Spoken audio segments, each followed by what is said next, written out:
आज जो wall decor मैं आपके साथ शेयर कर रही हूँ, ये मैं बहुत दिनों से बनाने की सोच रही थी। तो देखिए, इसके लिए जो मुझे सामान की ज़रूरत होगी उन्हें सबसे पहले मैं एक जगह इकट्ठा कर लूँगी, क्योंकि वरना तो क्या होता है, बार बार कभी इधर जाओ कभी उधर जाओ, सामान को लेने जाना पड़ता है और जिससे हमारा टाइम ख़राब होता है। अब देखिए, ये मेरे पास सिरेमिक की प्लेट्स हैं जो मेरे पास काफ़ी पुरानी रखी हुई हैं, और आप अगर ध्यान देंगे तो आप देखेंगे कि इनके अंदर सबके अंदर क्रैक है। एक्चुअली ये मैंने ख़रीदी नहीं थी, जो शॉपकीपर थे उनके पास ये वेस्टेज में पड़ी हुई थी और मैं उनके पास से इन्हें फ्री में लेके आई थी। कोई भी प्लेट ऐसी नहीं थी जिसे मैंने यूज़ किया हो, क्योंकि वो इस हालत में थी ही नहीं। तो अब मैंने डिसाइड किया कि मैं इनसे एक खूबसूरत सा वॉल डेकोर बनाऊंगी, जिसका जो खर्च होगा वो ना के बराबर होगा। अब देखिए, ये लिए हैं मैंने नैपकिन पेपर और उसके साथ मैंने ये ग्लू लिया है। एक्चुअली ये जो ग्लू है ये आता है काम लकड़ियों के काम में, लेकिन ये फेविकोल से सस्ता पड़ता है। तो जो मेरे पुराने व्यूवर्स हैं वो इस बात को अच्छे से जानते हैं कि मैं इसी का यूज़ करती हूँ। अब हम क्या करेंगे, हम बनाएंगे होममेड मोड पोच ग्लू। तो उसके लिए जितना फेविकोल लेंगे उतना ही मैंने देखिए यहाँ पानी डाला है, और अब मैं इसे किसी स्पून की हेल्प से बिल्कुल स्मूथ बना लूँगी। इतना स्मूथ कि बिल्कुल भी पता ना चले कि ये एक्चुअली पानी से मिलाकर हमने बनाया है। देखिए, मार्केट से जो हम लाते हैं वो काफ़ी महंगा पड़ता है, तो हम इसे घर पे ही तैयार करेंगे। अब देखिए, हमें कुछ इस तरह का बनाना है। अब हम क्या करेंगे कि एक प्लेट लेंगे और उसके ऊपर हम देखिए, अगर इस तरह से हाथ फेरते हैं तो जो इसके बीच के क्रैक्स हैं वो हमारे हाथों में चुभते हैं। अब देखिए, ये मैंने लिया है एक ब्रश, और इसकी हेल्प से मैं इसके ऊपर इस होममेड मोड पोच ग्लू को अप्लाई कर लूँगी। अब देखिए, इस बात का भी ख्याल रखना है कि इसे ज़्यादा नहीं लगाना है, लेकिन इतना कम भी नहीं लगाना है कि कोई कोना छूट जाए। यानी हमें इस बात का खास ख्याल रखना है कि सारे कोने कवर होने चाहिए। अब देखिए, जो नैपकिन पेपर आता है ये 3 लेयर में भी आता है, 2 में भी आता है। तो मेरे पास ये 3 लेयर का है। इसकी जो 2 लेयर है इन्हें हम एक तरफ कर लेंगे और ले लेंगे अपने किसी यूज़ में। हमें ज़रूरत है सिर्फ ऊपर वाली लेयर की।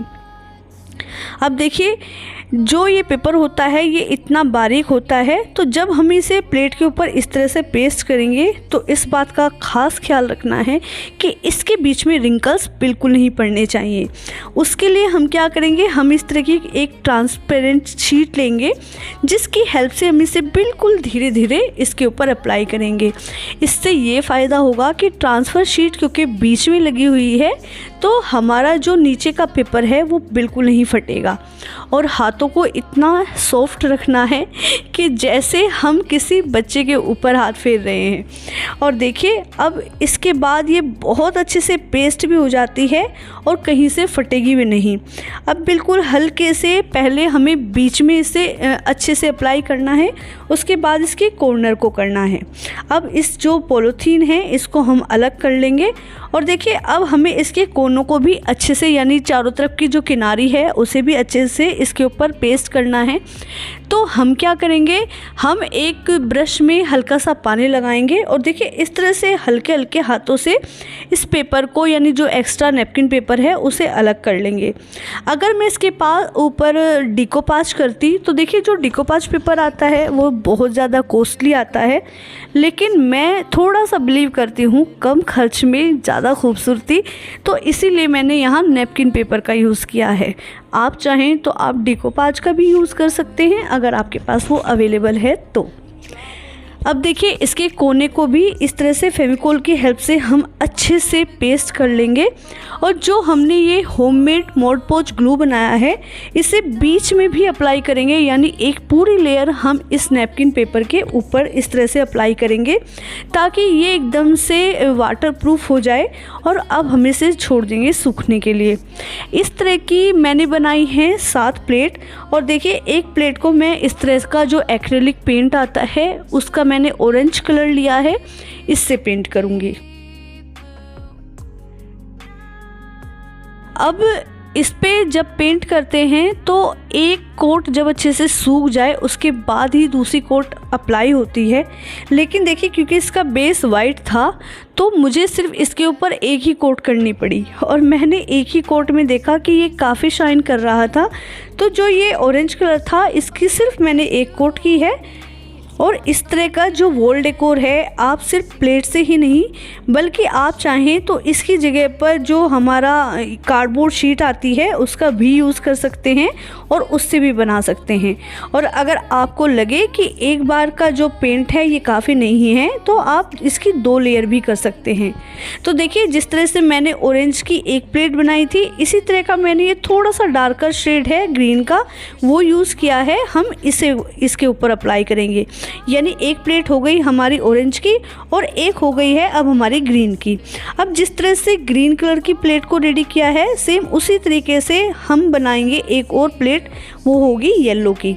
और देखिए येलो का भी मैंने सिर्फ एक ही कोट लगाया है और इतना ही सफिशिएंट था और तीनों प्लेट में ये सबसे खूबसूरत लगी। अब देखिए जिस तरह से मैंने येलो कलर और ऑरेंज कलर बनाया है इसी तरह से मैंने ये 2 फ्रेश प्लेट ली हैं। इनमें कोई डैमेज नहीं है, ये एकदम फ्रेश है, लेकिन क्योंकि इनकी नीड थी इसलिए मैंने इन्हें लिया है। अब इसमें से एक को मैं करूँगी इस तरह से येलो कलर से पेंट और दूसरी को कर लूँगी मैं ऑरेंज कलर से। आप अपने मर्ज़ी के अकॉर्डिंग कोई भी कलर चूज़ कर सकते हैं। और देखिए उसके बाद हम इन्हें धूप में छोड़ देंगे तकरीबन 1 से 1.5 घंटे के लिए। और जब ये बहुत अच्छे से सूख जाएं उसके बाद हम आगे का प्रोसेस करेंगे, तब तक इन्हें बिल्कुल नहीं छूना है।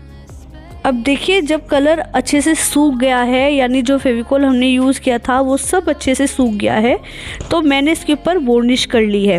और देखिए वार्निश का हमें एक ही कोट करना है, ये एक ही कोट काफ़ी रहेगा। वार्निश से क्या फ़ायदा होता है कि देखिए बाद में जब यानी हमारा जो DIY है जो वॉल डेकोर है ये अगर गंदा होता है फ्यूचर में तो हम किसी भी गीले कपड़े की हेल्प से इसे एक तो साफ़ कर सकते हैं और दूसरा क्या होता है ये शाइन ला देता है किसी भी डेकोर में। तीसरा सबसे बड़ा फ़ायदा ये होता है कि अगर हम एक्रेलिक पेंट के ऊपर इसको अप्लाई करते हैं तो वो कलर ज़्यादा स्टेबल हो जाते हैं, बहुत दिनों तक टिके रहते हैं, जल्दी से ख़राब नहीं होते। लेकिन वार्निश करने के बाद इसको छोड़ना पड़ेगा 3 से 4 घंटे के लिए। अगर धूप है तो आप 3 से 4 घंटे के लिए छोड़ दीजिए, लेकिन अगर आप शाम के समय ऐसा कोई काम कर रहे हैं और धूप अवेलेबल नहीं है या आपके घर में नहीं आती है तो आपको ये पूरी रात के लिए छोड़नी पड़ेगी क्योंकि वार्निश सूखने में बहुत ज़्यादा टाइम लेती है। अब जितनी भी प्लेट्स थी देखिए अब अच्छे से रेडी हो गई है वार्निश करने के बाद। और अब धूप आई हुई है मेरे घर में तो मैं क्या करूँगी अब इन्हें छोड़ दूँगी सूखने के लिए। अब देखिए जब ये बहुत अच्छे से सूख गई है तो अब हमें करना है हैंग के लिए जुगाड़।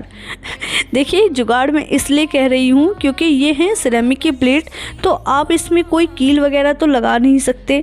तो मैंने क्या किया कि पहले मैंने ग्लू गन की हेल्प से इस तरह से जूट रोप को लगाया था और उसके बाद मैंने छोटे छोटे पीस किए थे कार्डबोर्ड के, उनकी हेल्प से मैंने इसे पीछे से अच्छे से सिक्योर कर लिया था। लेकिन जिस टाइम पे मैंने इसको वॉल के ऊपर हैंग किया तो उनमें से एक प्लेट नीचे गिर गई तो मुझे पता चला कि जो भारी सिरेमिक की प्लेट होती है उस पे आप ग्लू गन बिल्कुल अप्लाई नहीं कर सकते, यानी वो एकदम फेल रहती है। तो मैंने बाद में क्या किया था, जो ब्राउन टेप आती है उनके अंदर का जो गम आता है वो बहुत ज़्यादा स्ट्रॉन्ग होता है।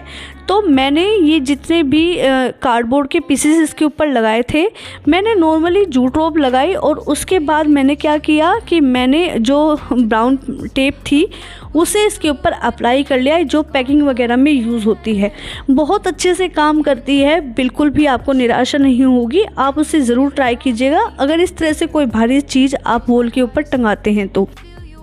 जो वीडियो आपको मिलती है 10 मिनट की 12 मिनट की, इस वीडियो को बनाने के लिए कभी कभी 2-2 दिन या फिर 3-3 दिन भी लग जाते हैं, लेकिन बस इसका रिज़ल्ट अगर खूबसूरत हो जाए तो मज़ा आ जाता है।